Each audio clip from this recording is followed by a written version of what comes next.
네, 안녕하세요. 미국에서 리뷰한 대학원생 김익희입니다. 지난 4월 20일 이벤트가 있었던 지 이제 약 일주일 정도가 지났는데요. 아무래도 하드웨어에 집중한 이벤트이다 보니 최근 이벤트들 중에 가장 반응이 뜨거웠던 것 같습니다. 그래서 오늘은 지난주 발표된 신제품들을 정리해서 살펴보고 지금 제품을 구매하는 게 좋을지에 대한 제 개인적인 생각을 덧붙여서 말씀을 드리려고 합니다. 아무래도 일주일 정도 늦게 올라가는 만큼 제품 출시된 이후 공개된 정보를 포함 최대한 많은 정보를 담으려고 노력했으니까요. 끝까지 시청해주세요. 그럼 전달할 내용이 많은 만큼 지금 바로 들어갑니다.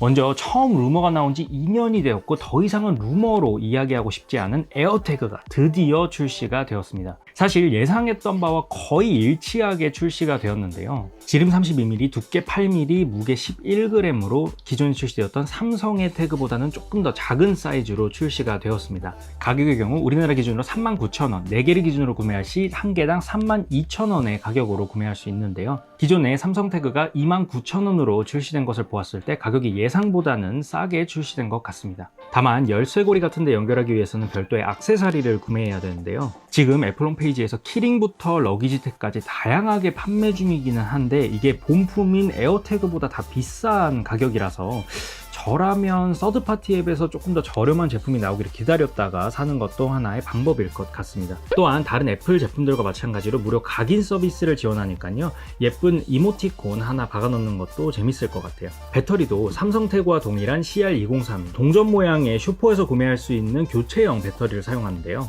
한번 배터리를 교체하면 1년 정도 간다는 점에서는 둘 다 훌륭하지만 드라이버 같은 걸로 이렇게 벌려서 배터리를 교체해야 되는 삼성 태그와 비교했을 때 에어태그는 뚜껑을 눌러서 돌려서 열리면 바로 배터리가 빠지기 때문에 교체 시 조금 더 수월하다는 느낌은 준 것 같습니다. 또한 이러한 구조 때문에 에어태그는 IP67 등급의 생활 방수도 지원합니다. 하지만 개인적으로 둘 다 교체형 배터리를 사용하기 때문에 발생된 디자인적 단점은 두께가 두껍다는 거예요. 그나마 에어태그의 경우 8mm 정도, 삼성 태그는 10mm 정도의 두께를 가지고 있는데 이게 잘 생각해 보시면 지갑 같은 데는 절대 못 넣을 두께라는 걸 아실 수 있을 거예요. 하지만 여기서 에어태그만의 장점을 하나 더 꼽자면 유언 칩을 이용해서 거리 정밀 측정이 가능하다는 겁니다. 모든 애플 기기에서 사용할 수 있는 건 아니고 아이폰 11 시리즈 이후에 출시된 아이폰들이라면 가능한데요. 이 기능을 사용해서 에어태그와 약 10m 정도 떨어져 있을 때부터 센티미터 단위로 이 거리와 방향을 알려주게 됩니다. 개인적으로 집안에서 자동차 키 같은 거를 엄청 잘 잃어버리시는 분들한테는 엄청 유용하게 사용될 수 있을 것 같아요.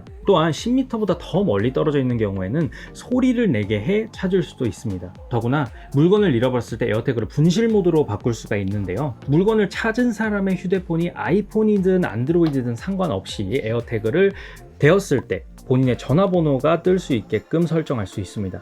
그리고 이 모든 제어는 애플의 Find My 앱에서 가능합니다. 한 가지 아쉬운 거는 우리나라의 경우 Find My 앱의 지도 안에서는 위치가 표시되지 않는다는 건데요. 이거는 갤럭시 태그의 경우 가능한 기능이라 단점이라 볼 수 있겠습니다. 자, 다음으로 출시된 제품은 10년 동안 디자인을 울거먹었다가 드디어 새로운 디자인이 적용된 아이맥입니다. 이전에 인텔 칩에서 맥북 에어 그리고 프로에 탑재된 M1 칩이 탑재가 되게 되었는데요. 이 애플 실리콘과 더불어 가장 큰 특징으로는 7가지 색상으로 출시가 되었다는 겁니다. 이 색깔 조합은 정말 옛날에 나왔던 아이맥의 색깔을 따라가고 있는 것 같은데요. 은색을 제외하고는 전부 다 투톤으로 뒷면을 조금 더 쨍한 색으로 앞면은 파스텔 톤으로 마감이 되었고요. 이거랑 어울리게 하기 위해서 베젤도 흰색으로 바뀌게 되었습니다. 다른 영상에서 많이 보셨을 수도 있으니까 기능적인 부분은 간략하게만 변화된 점을 설명을 하면 기존의 720p였던 웹캠이 드디어 1080p로 업그레이드가 되었고 M1 칩 탑재로 인해 CPU는 최대 85%, GPU는 2배의 속도 향상이 있으며 무게도 기존 5.5kg에서 4.5kg 정도로 크게 줄어들었습니다. 그 대신에 베젤이 줄면서 기존의 화면 크기인 21.5인치에서 24인치로 늘어났다고 합니다. 여기서 알 수 있는 사실은 이 모델의 경우 기존의 21.5인치를 대체하는 모델이고 인텔 칩을 탑재한 27인치 모델은 그대로 판매를 이어나갈 것 같습니다.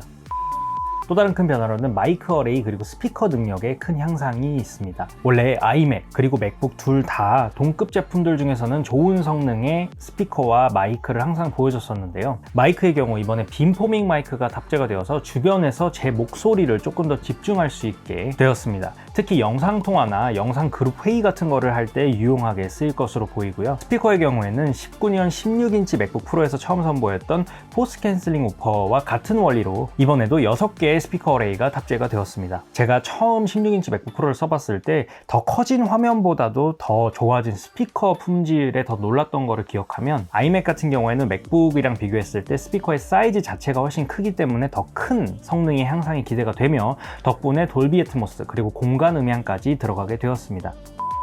디자인적으로 가장 큰 변화는 정말 압도적으로 얇아진 11.5mm의 두께 그리고 7가지의 색상입니다. 근데 여기서 하나 알아두셔야 될 거는 이 7가지 색상의 경우 194만원부터 구매가 가능한 중급형 모델의 옵션이고요. 169만원의 가장 저렴한 모델에서는 여기서 노란색, 보라색 그리고 주황색이 빠져서 빨강, 초록, 파랑 그리고 은색으로만 구매가 가능하다는 사실입니다. 애플의 끝나누기는 사실 하루 이틀 일이 아니죠. 하지만 중급형 모델과 엔트리 모델의 차이는 여기서 끝이 아닙니다. 먼저 엔트리 모델에는 GPU가 8코어가 아니라 기존의 맥북 에어에서 처음 보여줬던 7코어가 탑재가 되었습니다. 공정 과정에서 코어가 하나가 불량으로 나온 거를 버리지 않고 더 저렴한 가격으로 판매를 하는 거죠. 또 다른 차이로는 I/O 포트가 있는데요. M1 칩셋이 썬더볼트 포트를 최대 2개까지만 가질 수 있기 때문에 이 2개의 USB4 겸용 썬더볼트 포트는 전부 다 가지고 있지만 중급형 모델만 여기서 추가적으로 USB 3.1 포트가 2개가 더 들어가게 됩니다. 이전 세대 아이맥이랑 비교했을 때 이미 USB-A 포트가 4개가 빠졌고 거기에 SD카드 슬롯도 빠졌기 때문에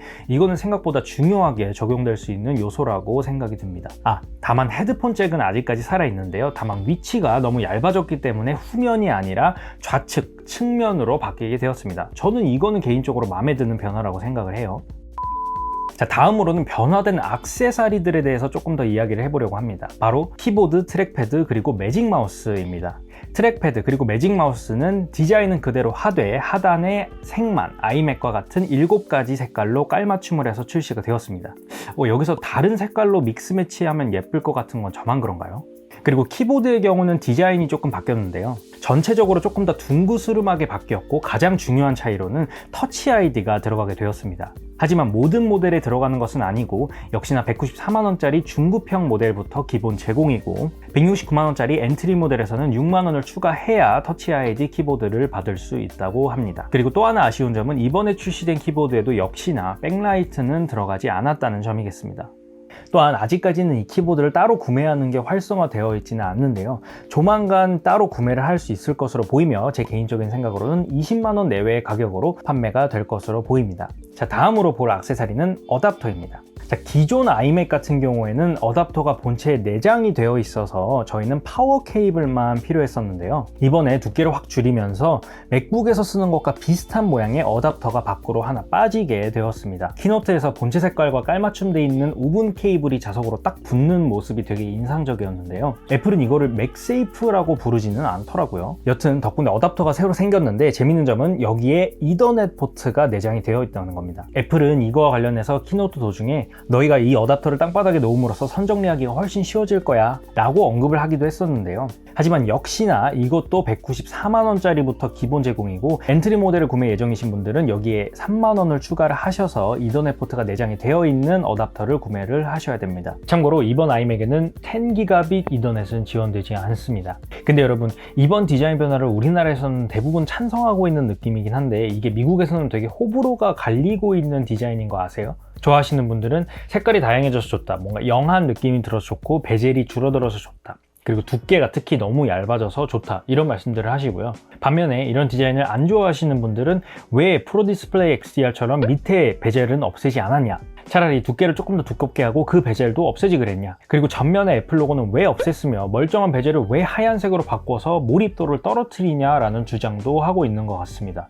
또한 기존 유출 사진에는 있었지만 이번 출시 모델에서는 스페이스 그레이 모델은 없는 것으로 판명이 됐는데요. 여기까지 오니까 저는 무슨 생각을 했냐면 이게 끝나누기를 위한 상위 모델이 하나 더 나올 각인데 라는 생각이 들었습니다. 이게 무슨 말이냐면 지금 루머로 계속 돌고 있는 M1X 칩을 탑재한 아이맥 프로가 지금 나온 아이맥과 거의 비슷한 디자인으로 100만원 정도를 더 내야 된다면 저는 아마 개인적으로 그냥 아이맥 살까? 지금 M1 칩도 충분히 성능 좋은데 라고 생각을 하게 될 것 같아요. 근데 만약 아이맥 프로가 성능은 똑같지만 밑에 베젤 없애고 이제 베젤 색깔도 검정색으로 바뀌고 스페이스 그레이 색깔로 출시될 것 같다면 여러분 생각은 어떠세요? 이게 저만 그럴 수도 있지만 저는 어떻게든 자기 합리화를 시키다가 결국에는 아이맥 프로를 사게 될 것 같습니다. 뭐 이건 어디까지나 사실 제 개인적인 의견이고요. 이번에 아이맥을 사시려고 고민하고 계신 분들을 위해서 조금 더 디테일하게 가격적인 부분을 들어가 보겠습니다. 먼저 가장 중요한 194만원짜리 모델과 169만원짜리의 차이점부터 조금 따져보죠. 조금 더 쉬운 비교를 위해서 제가 맞출 수 있는 부분은 조금 동등하게 맞춰보겠습니다.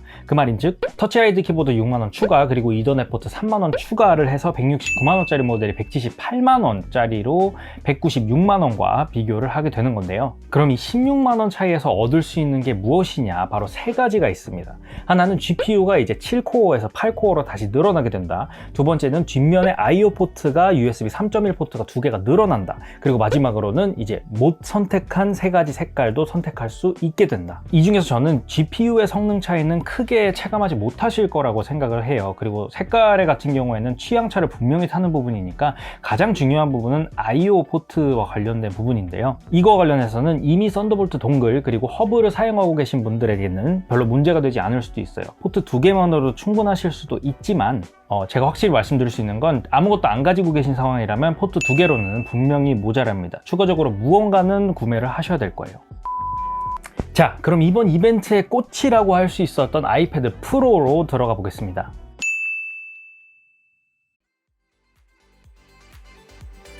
자, 더 많은 애플 소식이 궁금하시다면 구독과 알림 설정까지 꼭 한번 눌러주시고요. 저는 다음 이 시간에 더욱 유익한 소식으로 돌아오겠습니다. 안녕!